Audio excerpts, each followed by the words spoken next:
Okay, Switch. we'll just use the laptop sound. Okay, that Is was this picking working? up. You wanna switch back? Let's see lang.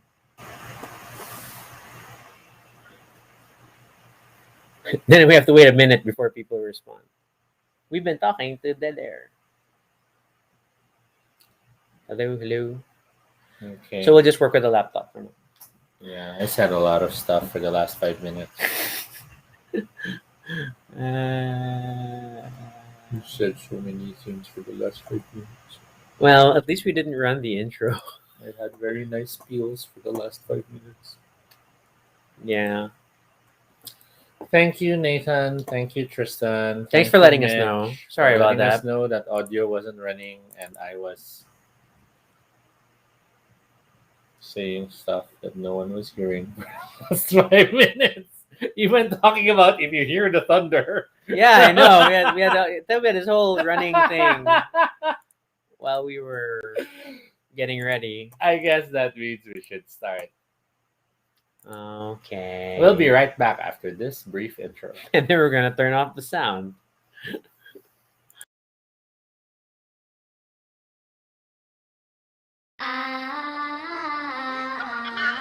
Oh yeah! Really great!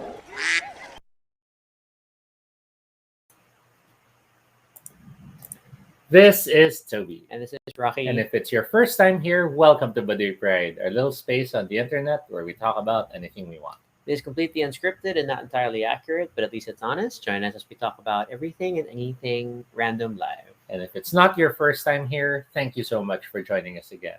The show's a live stream, so if you're watching live, feel free to comment and we'll make you part of the show. But if you're watching it because it's pre-recorded, well, it's been recorded, I'm afraid we can't comment. But do still please feel free to leave comments. It's a Thursday, and Thursdays are days we talk about fandom stuff.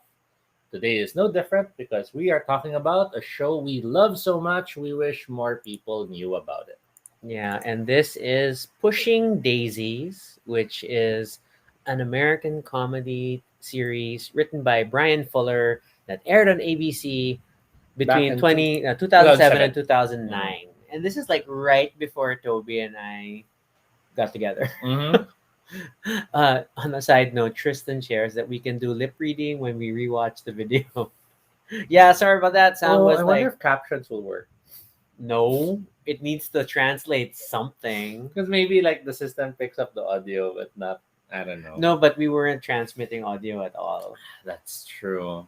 It's so weird. Sometimes that mic setup works, sometimes it doesn't. I don't know. I don't know. So, Pushing Daisies is about a guy named Ned who owns a pie shop and happens to discover that he has a unique ability. And that unique ability is that when he touches a dead person, he brings that person back to life. Well, a dead thing, actually, not even just people. True. But then, after 1 minute, if that person still remains alive or not dead, Yeah, I guess not dead is a good as term as any. someone else or something else within the vicinity will then lose a life in exchange. It's equivalent exchange. And then finally, if Ned ever touches something that he had brought back to life, that person or that thing goes back to being dead forevermore. And all that by itself is already an amazing premise. Mm-hmm. But they go even further by making it more awesome by There are two more layers to this that define the show. First, was this Ned the one of the few people who knows about his secret is a detective named Emerson Cott, Yes. and they end up working together because, of course, Detective Cod realizes it's so much easier to solve mysteries when you can just ask the dead person what happened, how they died. who killed you. Then so that was, and then you think that could already be the premise to explore, but they layered it one more time. Mm-hmm. And this one they added that the mystery that they investigate together in the pilot episode involves A childhood crush. childhood crush, the girl that he grew up with, who was nicknamed Chuck, and she died because someone killed her and threw her off the side of a cruise ship. Mm-hmm. And naturally, Ned wants to help. He brings her back to life, and then decides not to restore her to death in 1 minute as she's supposed to. Because they discover that they do still have unresolved feelings for each Mhm. other. Yes. And that brief moment of realizing they're reunited after years of not seeing each other. The show, beyond being such a unique forensic fairy tale, is so unique in how it has such a distinct visual style. It approaches the production design in such a unique way that it almost feels like it's theater, while at the same style still being a show. Yeah, because it was clearly a lot of soundstage and green screen stuff. Mm-hmm. Things did not look super real. Mm-hmm. It didn't, there was that oversaturation of color. There was very cheesy CG Mm. animation. But yeah, it was just it was part of the visual language of the show. Mitch already is picking up. Oh no, who died instead? You have to watch the pilot. See, that's how quirky the show is. The show also has such an amazing set of different characters. Every character has their own quirky personalities. Such a beautiful scripted approach to how the story is told, whether it's through repeating metaphors, whether it's from book-ended symbolism, or our favorite, the alliterations. So there is a narrator to this whole thing Mm-hmm. whose signature line, I guess you could say, is "the facts are these," which also stresses that this is ultimately a mystery show. Yes. That there is always a crime that they're trying to Mhm. solve, and but then the line "the facts are these" is used to describe many things, including facts about the people, facts Yes. about what they're thinking about, facts about the dead people, facts about the cases, and it just keeps coming up. I think in an episode you're bound to hear "the facts are these" maybe 5 to 7 Mhm. times at least. The show ends up having not just an interesting mystery angle to it, but an almost fairy tale quality to the way the story is told. Um, in many ways, one can say you could see influences, or it may have influenced a lot of other shows out there. Um, it isn't even a Tim Burton-esque quality, only because Tim Burton was known for, A little more darker, gothier but he wasn't imagery. afraid to go for very symbolic, over the top visuals in Yes, telling that's the true. story. Yes. So you could see influences of that, or whether he influenced that, present.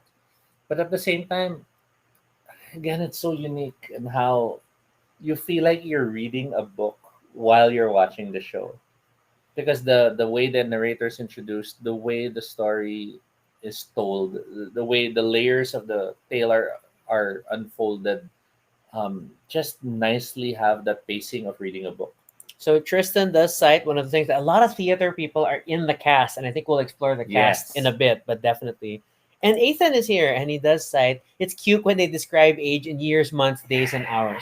Although looking back now, but we've been rewatching the season this week, is that it was definitely more present in the first season Mhm. than the second. Because time is such a factor. Yes, And then in the later episodes, they really spread out into. It's so hard not to spoil it. yeah, and it's so weird. It's like it's a very old show, but by Mhm. today's standards, and we still don't want to spoil it because we still want people to enjoy it in its purity. So we know that in the forensic mystery angle, we have Emerson Codd trying to help Ned, and the mystery behind Chuck's death. Mm-mm. But then, in the first season. a romantic story is not complete without a certain level of a triangle forming. We know Chuck and Ned like each other, But they also haven't seen each other since they were Mhm. kids. so they still are in this process of realizing what part is just the idealized vision of each other, and what part is them knowing each other. And rediscovering who each other is. Now we have the added drama of the fact they can't touch. Which is super brilliant. Because if Ned touches her, then she's dead forever. Yes. So here they are exploring their growing Hey, Jen. feelings for one another, and they can't touch each other. And oh my God, Lee Pace, who plays Ned, and you may remember Lee Pace as that Ronan. that other elf in in Lord of the Rings, and yes, Ronan, the accuser in Guardians of the Mhm. Galaxy, but it's hard to recognize him under all that makeup. But uh, um, he he's- had a whole way of conveying Ned's awkwardness through his body language, and it's a lot of hands in yeah. pockets. Given he was someone, sorry, he was given he is someone who's taller than 6 feet. He's a huge, He's a imposing huge figure. person, and Um, with very short castmates. And yet, here in the show, he carries himself with a body language that's so afraid to touch, to connect, because his touch does have that power. Ooh, boy, the show might get cut off because of the weather. Um, so it's amazing. And then we have Olive, because So the triangle has to be there. So Olive Snook is the waitress at the Pie Hole, which is the pie shop that Ned runs, Mhm. and she's played by Kristen Chenoweth, theater star Kristen Chenoweth. Um, and she has been pining for Ned for the longest time, but Mhm. of course has not told him. And then because Ned is so socially awkward He and doesn't realize oblivious, it at all. he does not realize also. Mhm. And then suddenly you have this girl come in who he instantly, obviously, has a lingering attraction and interest for. Uh, uh, and she's a feisty little one, her character in this one. Um, Tristan's like, was Chuck an early version of the Manic Pixie Dream Girl? I mean, I guess you say that. I mean, I don't have definitive knowledge of the history Mhm. of this, I would say, TV tropes term. But she's definitely in that category. Yeah, she does have some elements to a certain extent, but she also tries to deconstruct it early on, Mm. because early on she's already, you don't know me, you don't know the things about me, and um, unlike most manic pixie girl tropes, um, she's very not perfect. Mm. She's she's not I'm helpless. She's not I'm I'm in my own world. She's actually more grounded compared to the other characters. Yeah, and it's super fun. I think when like later on, obviously, then she and Olive have to develop their own relationship, whatever Mhm. that may be. It becomes, I feel, one of the larger drivers of the show, and Mhm. the fact that the two girls, have a life independent of Ned, Yes. and a friendship or frenemyship, I don't know, independent of Ned. Awesome Now, stuff. for a show that most of you probably have never heard of, or probably have noticed but never paid attention to, or like Mitch, confused it with weeds. Uh, Which is interesting to compare because I guess Daisies. both have plants in the title And with and bright blue and green in the and their poster. covers usually were Yeah. the show actually received a lot of critical acclaim and won awards. The show had 17 primetime Emmy awards, Emmy Nominations. nominations, with 7 of them being wins, including outstanding directing for a comedy series. Um, Best supporting there's for comedy for yeah, Kristen Chenoweth. there then there were among so many lists of canceled too soon shows. Um, the show only had 2 seasons with 22 episodes in total. And it wasn't even, they couldn't even get to the end. Oh my god. Sadly, The was this, I mean, and by right, like the original broadcast of the second season, the last 3 episodes weren't even aired. They were only debuted in Germany Mhm. until then later on came back to the US. I don't understand what happened. But it's another one of those. It was a great show critically and story wise, but it still had a hard time finding its audience Mhm. because it's really a hard show to like. To Sorry. explain very quickly. Mitch, of course, goes. I also thought Elijah Wood was the lead. Wrong person from Lord of the Rings, but I see how that can happen, Mitch. But the facts are these. So, what else about Pushing Daisies do we love about it? The show has songs. The Oh. show has moments where music becomes so part of the narrative, whether it's a character revealing her emotions, or whether it's um, um, just a simple moment of showing the transition of time through a musical device. The show is such a treat in that way. We must cite first that by right, the show is not a musical show. And I Yes. know that like recently there's that Apple TV one that's Mhm. getting a lot of good internet online buzz. We haven't seen it yet, so please don't spoil us. But it wasn't even a musical, although it had so many theater people in it that it was inevitable Yes. that music had to come in. I mean, come on, you had Kristen Chenoweth. It would be an injustice not to have her sing at some point, and she has a song by the second episode, which is always like always good. And then sadly, there was supposed to be a third season in the form of a comic book series with 12 issues. Wildstorm sadly was discontinued by DC Comics Because at a they were certain the point in imprint that was time. gonna take it. Of all the imprints that DC had, it was Wildstorm. So it kind of fell apart. Yeah.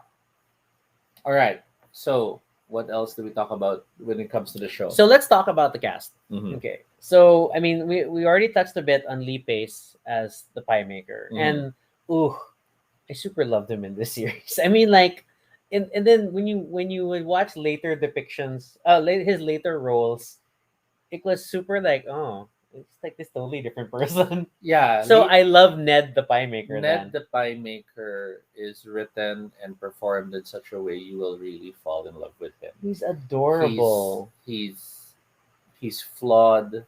He's very vulnerable, but he's also very very willing to do what is necessary. Sometimes only he needs the push to realize it. I mean, the very fact at the beginning of the series is him deciding to be selfish Mhm. and like keep Chuck alive when he knows the rules. He's supposed to put them back because someone else will die. Mhm. And this is not the first time that Ned has kept something alive. The original premise of the show, when they first show him unlocking his ability, is that the first thing he ever revives is his golden retriever, Yes. Digby. Digby. And Digby is still alive in the present timeline of the show. Yes, Tristan states Ned is adorable. He is super defines the term adorable. And then all of his awkward like arms crossed, arms under sitting on his hands, all these you go throughout the show. He has like 1,000,001 ways of keeping his arms of away from expressing how he doesn't want to touch. yeah, and it's not just Chuck. Because of the fact that his touch revives the dead, then he is very careful about who he interacts with. Plus, he gets abandoned. His mother died. His dad abandons him, so he grows up really with a lot of reasons to be socially awkward. Yes. And then there's that. Following that, you have Charlotte Chuck Charles, which is played by Anna Friel, I guess. Friel, who is Ned's childhood sweetheart. Hello, Anita. Who was murdered and then is brought back to life by Ned. It surprises everyone the fact that she is not American, and she goes through the entire show with this really thick American accent. But then if you look for interviews online, then it'll be like, eh. Now, while I don't see her as a manic pixie girl, I do see her as setting the stage for what would later be that type of a personality for many TV shows. Mm-hmm. So shows like what was the name of that show? I don't know.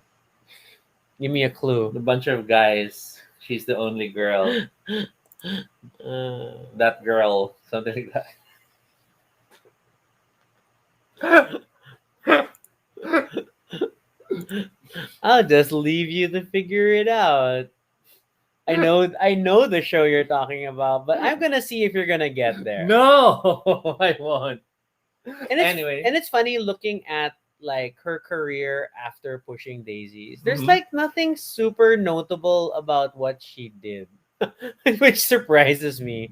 She has like role. I don't remember her in all these different movies. Like was this? So she was in the Land of the Lost reboot in 2009. I don't remember what she did there. I'm impressed that she's in Bathory. She's in Limitless. I don't remember what she did there either. All these things. She was in what is IT, not to be confused with It. It's like okay, different. So Mitch tries to help you and says two guys in a pizza place. No, and the complete title of that is Two Guys, a Girl in a Pizza Place. That would be it. But Ethan is trying to help you, that she kind of resembles Zoe from Yes. 500 Days of And Summer. New Girl. There that's you it. go. That's the You title. found it. But yeah, but remember the way Zoe acts very much is similar to her. The way her mannerisms, her personality, her quirkiness. But then if you think about Chuck, there was an edge to her. Yes. There was a she was more gung ho to do Yes. things, not crazily, Yes. but she, because she's fearless. That's why for me she doesn't fall under the Manic Pixie Girl concept, Mm. because she's in lack of a better word, she's more tomboyish than most Manic Pixie Girls. I mean, like the depicting her as a child is that she's dressed as Godzilla destroying a clay city. Because that was part of their childhood fun. Yeah. So that was her personality, and she's always like. Hence it's such a contrast with Ned, who's like so awkward. I don't want to put myself forward, and Chuck's all, let's try it, let's do it, let's solve the case. The fact that she, despite being the initial the subject of the investigation, immediately joins the investigation Yes. of her own death, tells you a lot about her personality. Yeah. Okay, so cast wise, let's go through the main characters. Then we have, of course, Emerson Codd, played by Chi McBride. Oh my god, he is brilliant in this show. And then it's so funny. To be fair, in the first episode, like you don't get it. Like, Yes. why is he the detective? Is he really? Are we really gonna get into this? He's really a primary part of the cast. But then over time, it just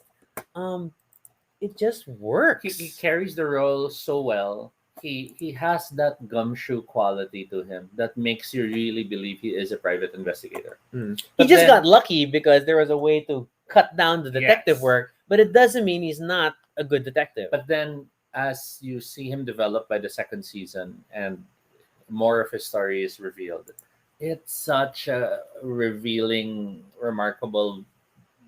The concept just works so well. And prior to this, like the things I most remembered him for were being in Boston Public, which was the teachery thing, and then he had an arc as like a nemesis on House. He was the rich company that bought out the hospital and then was trying to get House into line. So he was like always a scary, intense character. And then here in the show, he knits. he knits in his spare time. And then later this transitions to him learning to make pop-up books. And then you kind of wait in almost every episode for him to go, oh hell no, So it was fun. And there were like little facts, like there's this whole pop-up book angle that comes in later on, and there's a reason for the book. And apparently the actor suggested that plotline. He suggested that angle, that part of Emerson's backstory, and it's like, oh, okay, that was a great addition, and I think it really like elevated this character in the second season. Okay, So interestingly, the Manic Pixie Girl trope supposedly was coined around 2007 which is by around film the time of the critic Nathan Rabin. show. Okay, Saw it as a wish fulfillment by stir crazy writers. I like though the photo is like an Audrey Hepburn movie. Yeah, because that sort of captures it. Wherein it's a fearless girl with a soulful, brooding male hero, which is sort of like what we do see in Pushing Daisies. Only they don't stay in that. They don't stay in those boxes. They really break out very quickly.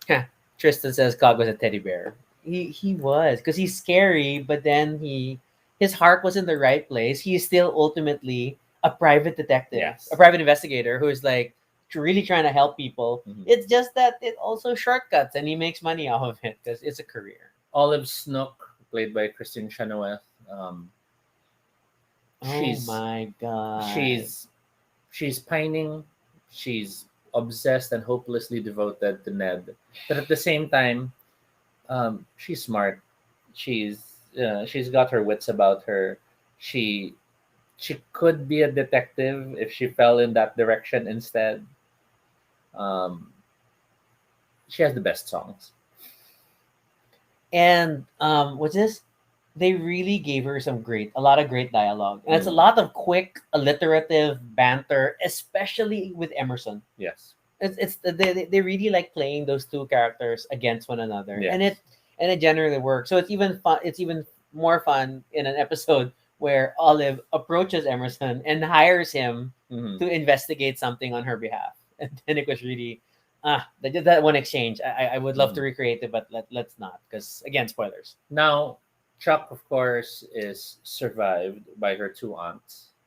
Her two aunts have been locked up in their home, or rather, by choice, after all these years, whereas they used to be the Darling mermaid darlings. and celebrities in their own way. These are Vivian and Lily Charles, played by Ellen Green and Susie Kurtz. And Ellen Green. How do I describe Ellen Green? If you look for the original run of like Little Shop of Horrors, Mhm. I'm like, oh my god, Ellen Green. I mean, she's a notable Broadway actress in her own right, and so she gets her own songs, of course, Mhm. in all this, which is great. Um, and her little pips, I'll say pipsqueak voice. I don't know how else to call it, but the super high pitched pinched in voice, Yes, which pitched. works also because of the fact that they are socially withdrawn characters, Mhm. especially with the death of Chuck, who Mhm. was their beloved niece, and they it also ruined their world, and it made it harder for them to decide to emerge out. So this is like baggage for Chuck, the fact Mhm. that her aunts are now all the more stuck in their home because of her death, and naturally they can't reveal that she's alive Yes. because that could be, how do you explain it, how do you explain that? Okay. For Kurtz, Susie Kurtz. she's more notable as like always like scary roles, like she's Mhm. a bit of an antagonist more often than not. And for this one they gave her an eye patch.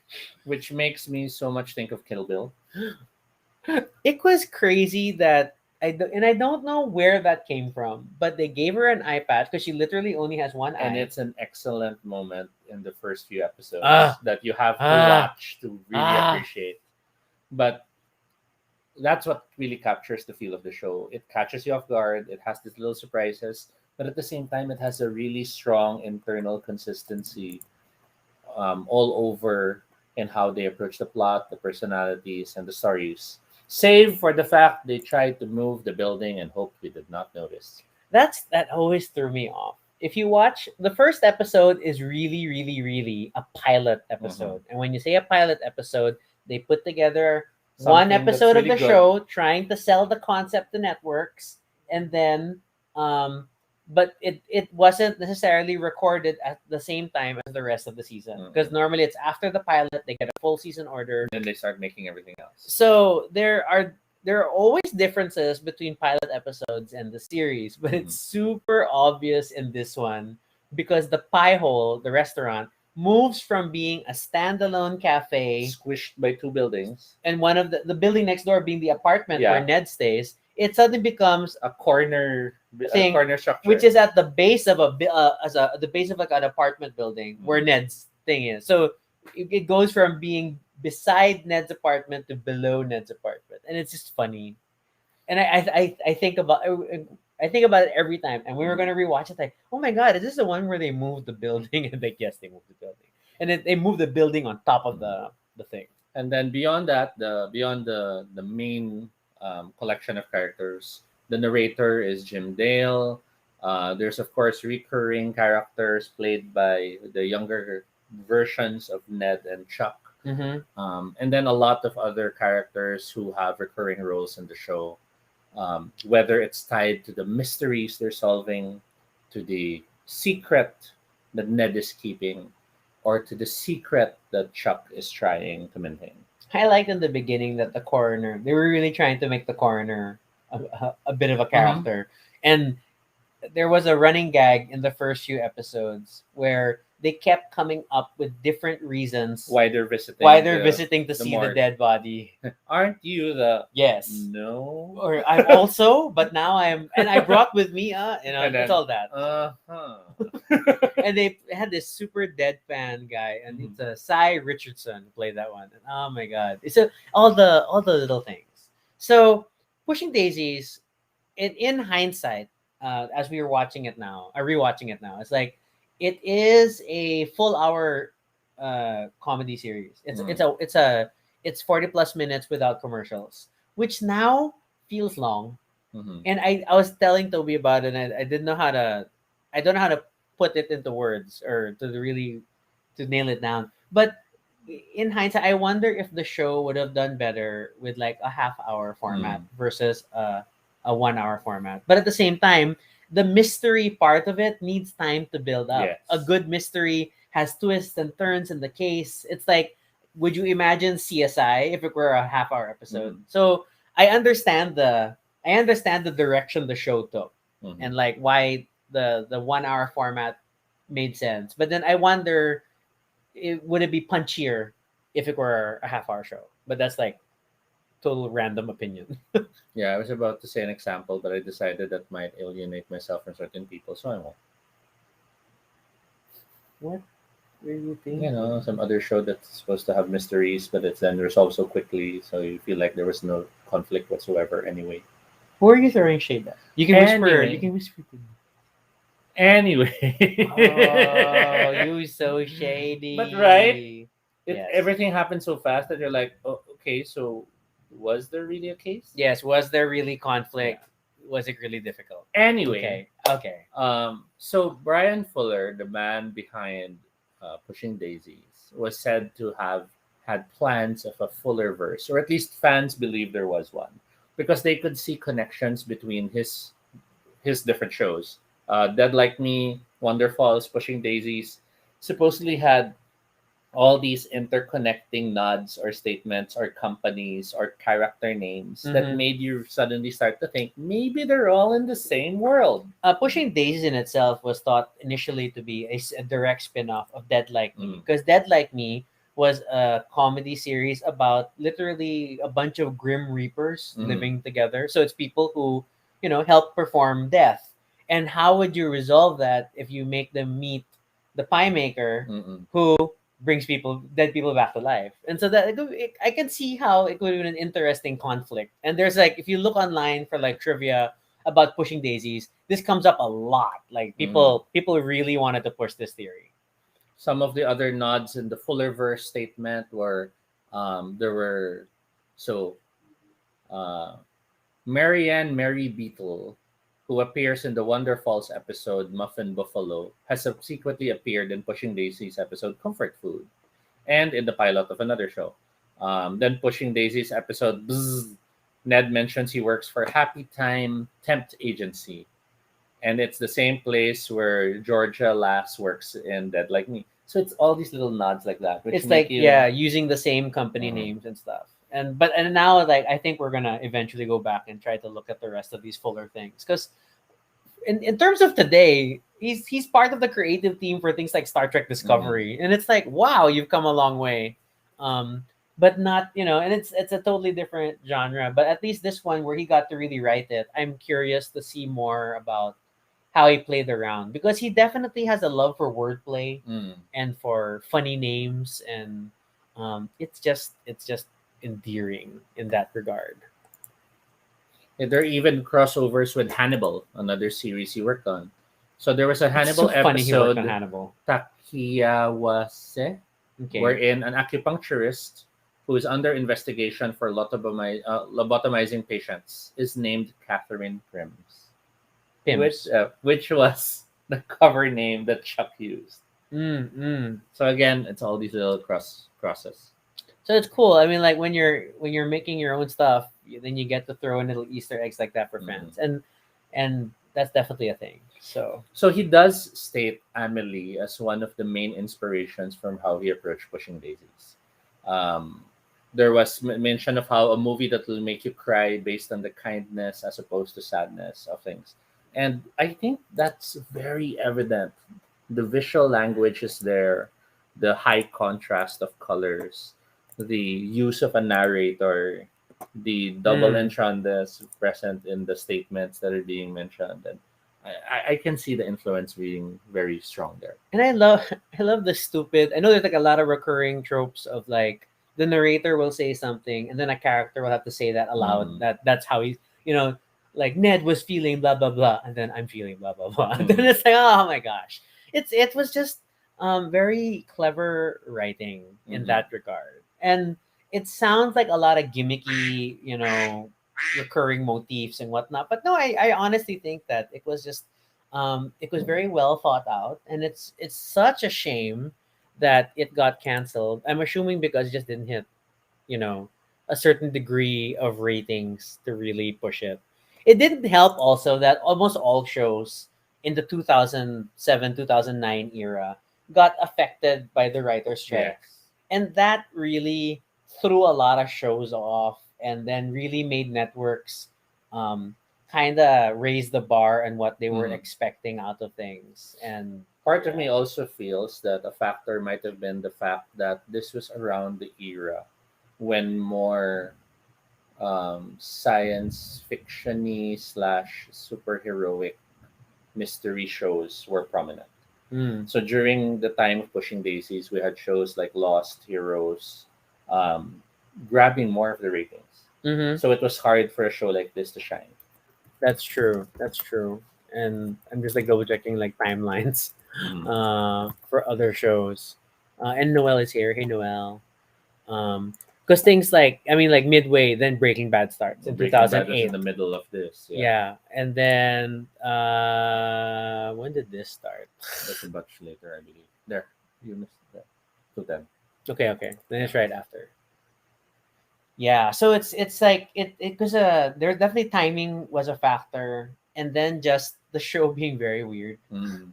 Um, because it featured a lot of almost Beetlejuice like moments of different dead people being brought back to life, and Mhm. then they have to speak to you while still showing obvious signs of being dead. Mhm. People that were run over will have tire marks on them. People who are frozen are still in the ice, and you need to chip And them I out. love how the moment they're revived, it's not the horror, the person's reliving their moment of death and screaming. It's, oh, hello. Yes, It's I think that was such a smart decision. Mhm. That from the very beginning, the very first body that's brought back, it's like, who are you? So it's like you just woke someone up, and then when they ask like, you're dead, and like, oh, I thought yeah, so. I guess I am. So it's always a surprise. It's always but they're not like screaming. Mhm. They're not shocked and all that. It's always oh, like you could argue, was this, I forgot what book series first brought this up with me, that, oh, I think it was a Terry Pratchett thing, that when you're dead and you become like a spirit or whatnot, emotions no longer are a problem Mm. because you're no longer subject to hormones and Mm. other biochemistry things, so then you become very calm. And I don't know if that was like a peg for this show. In terms of similar shows Since then, since I then don't that think, people may have seen. I don't know, I mean, I don't know. I mean, like, because when I think back to Pushing Daisies, I love the. I mean, it's a mystery series, but the mystery series is it's like it's just their job, because Mm. really it's the love story and Yes. the character plots and Mhm. their And individual the stories pies. and the pies, and that really carries things through, and it's Mm. like, and that's how I remember the feeling that the show gives me, and all the complex romantic moments of Ned and Chuck not being able to touch each other and trying Mhm. to find ways to touch each other, or worse, using Emerson and other friends Yes. as surrogates to, like, touch him and hug him for me, And and that hugs for and me. in many ways, it's moments like that which we feel we really loved so much in the show. And it's nice when we see echoes of this in other shows, whether intentional or not. For example, um, Game Boys had a similar "we cannot touch but we want to hug" Mm, moment, which we mm, so yes, adored, yes. and I couldn't help but compare it and find myself thinking, oh, maybe there were inspirations brought from there and like that.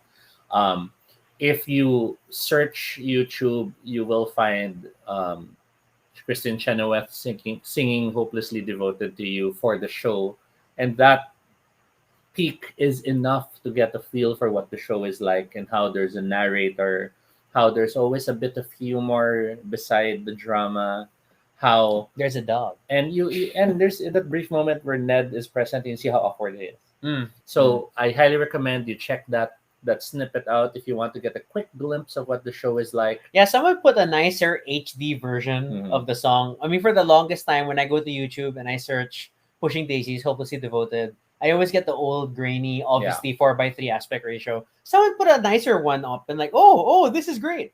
Mhm. I shared it recently when we started our rewatch because I love the show so much. So do check it out. We super recommend it. We Do you want it to come back? Um, in some way or form, I feel like things didn't really end. Like we didn't quite get a complete Mm. resolution to the story, and I don't know if it's feasible to still do a live action show.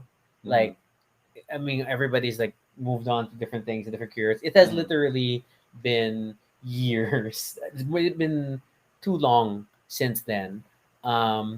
But I like there were the original pitched ideas, like there might be a comic book, Mhm. or a graphic novel of some sort. I wouldn't mind that, and I feel like Pushing Daisies lends itself well to um, that kind of a medium. I would love to see a Pushing Daisies animated series. And the main reason I will state animated series is this. It has to be the same cast. Mm, But I know they're older. yeah, So animated still allows us to imagine them in those roles. that's true. But it has to be the same cast because I'm sorry, I will not accept another Ned. Mm, And I don't think a different Olive would work either. totally. Second, being animated, so that already avoids the fact that they're much older. That will hopefully allow them to tap more songs. Or at least kind of go a bit more over the top with the Mm. the surreal Mm. feels of the show. I mean, um, I mean, they already had the highly saturated color palette, and Mm. then why not push it with animation Yes. and I don't know what other effects you can do. And we already see it in live action stuff, but then like animation, I think would really free up Mm-mm. for that thing. So I agree on that point.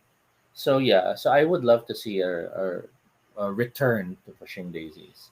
But I do wish it were in that form and not a whole reboot or anything like that. I see Mitch shared a Spotify link. I can't see what it is at the moment, but seriously, look at YouTube because you have to see the video that comes Yes, with the it. video is needed to really appreciate it. Noel asks, I wonder if this animation could be like Rick and Morty style. For me, possibly, but I think I'd like something warmer, watercolory, evocative. me, I don't care on the art style Okay. as long as it's an animator who is able to capture those nuances. Mm. So, like, I could actually imagine this having South Parkish simple animation. But if they capture those moments of shrugging, of looking at each other, um, it can still work. So I'm less about it has to be a full CG like the What If series in terms of animation. I don't I think don't that's I that. don't Yeah. feel it needs anything that real. It can even look like stop motion for all I care. But it needs to be able to capture emotions well. Mitch says she'd like a lighter tone if it's animated. I think the show already has a light It's a tone. very It's light super tone, light. despite always having some sort of murder or mystery present in It the never episodes. it's never gruesome. It's funny, which is why also we started rewatching recently because I've Mhm. been looking for like comfort entertainment to watch as things get progressively weirder in this never seemingly never ending pandemic. So Mhm. our retreat has been to watch Pushing Daisies, and not a bad idea at all. It still holds up. It's still delightful. And you will wish you could wear clothes that fashionable. Oh my god, we gotta take a moment to like cite that uh, Chuck is always so colorful, Mm-hmm. and having her contrast with Ned and Emerson when they're going out on cases, it's Mm-hmm. great. She's always like dressed up in a very attention grabbing way, which is like the opposite of what you would do Mm-hmm. for a And then detective. you have Olive, also dressed fabulously, but you could see the character difference in their outfits. Yes, and Olive is like bright tones, less patterns, Mhm. more often than not. So in contrast, so Chuck still pulls more attention Mhm. because there's a bit more some more There's more flash. constraint in terms of Olive's Yes, approach. yes. Okay. Noel asked it's on Netflix. Sadly, it's not, and I think that's also part of the challenge. So it's an Mm. ABC show, so I think it's been on and off on Hulu, maybe. So getting access to the show has been annoyingly frustrating. I mean, obviously, when we first watched it, it was before the age of streaming sites, so Yes. you can fill in the blanks there. Um, and it was even worse in trying to get those last three episodes that premiered only in Germany. It was years before we watched the last three episodes, and when we finally did, it was like, okay, better. Yeah, then it's the US version of Amazon Prime, which doesn't help people. Yeah. Yeah, I'll admit, it's not easy to gain access to, um, and I don't know why that's the case, but that's what it is. Like, so it's really going to be one of those. If you want to watch it, you're going to have to find it. Hmm. You're gonna have to figure out a way to gain access to it, and it will be worth the effort. It will, and it's very, very sadly short because the first season is only 9 episodes because of the strike, and then the second season is only 11. Sorry, it's like 12 or so. So I guess Because the closest show I could state would be Gallivant. which is also another ABC show that ended too Yeah, soon. but in the sense that it has a larger than life approach to its story. It Mm. has an internal consistency, bright, colorful characters, quirky personalities, the tendency to break into song, but at the same time, very well written. All right. Anything? Gallivant. Yeah. Anything else you want to share about the show? Um, it's so weird that I can't sell the show as a musical, but it has musical episodes. I can't sell the show strictly on the crime mystery Mm. piece because I think the first season the mysteries were not that great. The second season amped up the Yeah, complexity the mysteries of weren't the really mysteries, investigations. but Yeah. they were almost like Doctor Zeus mystery stories. Yeah. Oh, Mitch asking fave guest. Oh, So there were a lot of celebrity guests in the show. yes. There were a lot of big names that appeared um, throughout its different episodes. Like people I could quickly cite. I mean, Paul Rubens, who is PB Herman, was surprisingly in the show with his own little thing. Um, what you call this? I'm trying to like. I'm not naming characters and who they were because it was super random that Joel McHale was here, Mhm. which was funny. Oh my god! And then from a Star Trek Voyager perspective, Ethan Phillips and Robert Picardo were in it in certain episodes. David Arquette, David Arquette in the and we were just watching that. Gina Torres. Ah, ah. Christine Adams was also present. And then like of course what's her name? What's her name? Cusack. Uh right? Oh no, I'm thinking someone else. Okay, okay. I can't remember. Okay. So but there's like so many people. Um Noel, is it like Zoe's Extraordinary Playlist? I don't know if I can compare it because I have not seen it. And then Ethan mentions nga they read it was called a forensic fairy tale. Yes, if you go to the Wikipedia, they cite that same description that it's a forensic Mhm. fairy tale. And and that alone is like a confusing description because it's It's a very unique. right there's a murder mystery, but there is the whimsy and magic of a fairy tale. There's a love story. Mhm. And you know, and I like how we never even bother to explain why Ned is the way he is. Mhm. It is just a given that he can It could have raise been them. something they explained later on, but they never really made it the central point of the story. Yeah, it's the conceit that this is in this world, this is Ned's ability. Mhm. And it's not even like you don't even see anyone else necessarily who also has powers of their own. Mhm. It's just Ned. And we don't know what has singled Ned out for this. And Yes. and it's not necessarily important, but it's a funny little mystery that's kind of thrown into things. Um, yeah. So there is that. What was Zoe's extraordinary play? I know this is one of those things that um, people were like saying we should watch, and then we never got around to it. Ah, it was another musical thing, NBC. Okay, okay. I wouldn't say that. I guess it's like, it's his own thing. It's his own Mhm. thing. I'm so sorry. It's so hard to compare Pushing Daisies, and at the same time, like I can't. I've never seen another show quite like it. And while we didn't necessarily get a full answer to a lot of the stories, I did love the attention and detail to the characters, their relationships, um, and that I felt that really drove the story. Hence, the mysteries were kind of lackluster Mhm. in favor of they were vehicles for pushing character Yeah, development. because in the end, it was a non-depressing Ally McBeal with a Mm. much more creative approach to the visuals and the storytelling. And Mamiao is here. Hello, Mamiao. So if you get a chance, if you be creative and find a way to watch it, do watch it. We even highly recommend you try to watch it and not read about it first. Yeah, because Because then there's a you'll get lot of fun. spoiled. There's a lot of fun moments to uncover as the story is told, the way the story is told. The show is just so beautiful, and I really, really hope you all get a chance to see it. Oh, I can throw in some random trivia things I found, which are Go. fun about the show. One is that, yeah, so there the spin-off thing always comes up. We already covered that. So one is that, um, so Anna Friel used her American accent all day on set Hmm. to stay in character, and consistently, Lee Pace also tried to be consistent, such that he tried to avoid letting Anna touch him on set, Mm. but she was a hugger, so that was a challenge. Um, and then oh, there's a weird note that the show minimized its use of the color blue Mm. because Yeah, yeah. Barry Sonnenfeld distinctly did not like blues, so you rarely see it except maybe for the sky. Okay. Um,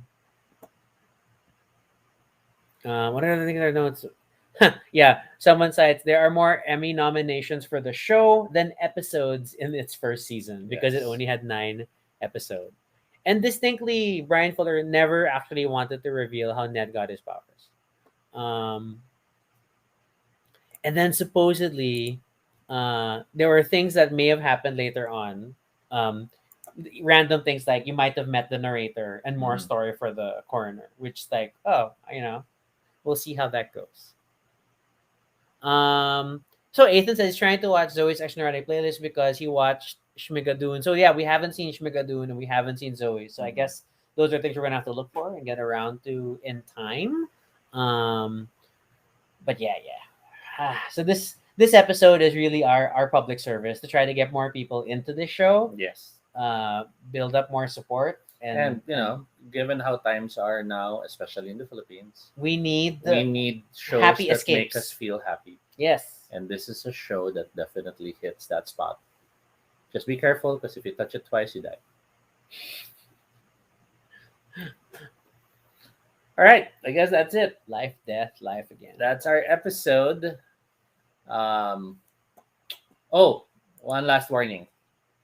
If you love pies, the show will make you hungry. Yeah, there's a lot of good eating, and weird quirk is that, which is I think I bring this up because it's revealed in the pilot. Why does Ned make one of the things? One of the reasons why Ned has a pie shop is because of his unique ability to bring dead things back to life. He uses rotten food, which is cheaper, Hmm. and he brings it back to life. So when you eat it, It's the freshest it is steak in there this ever. state of eternal Hmm. freshness, which is what a concept. What a concept. So yeah. So that's our discussion on Pushing Daisies. We hope it comes back in one way or another, if only at least to finish the character stories. Hmm. No idea True. what that form will be, and we do hope that the original creative team is involved one way or another. Yes. Okay.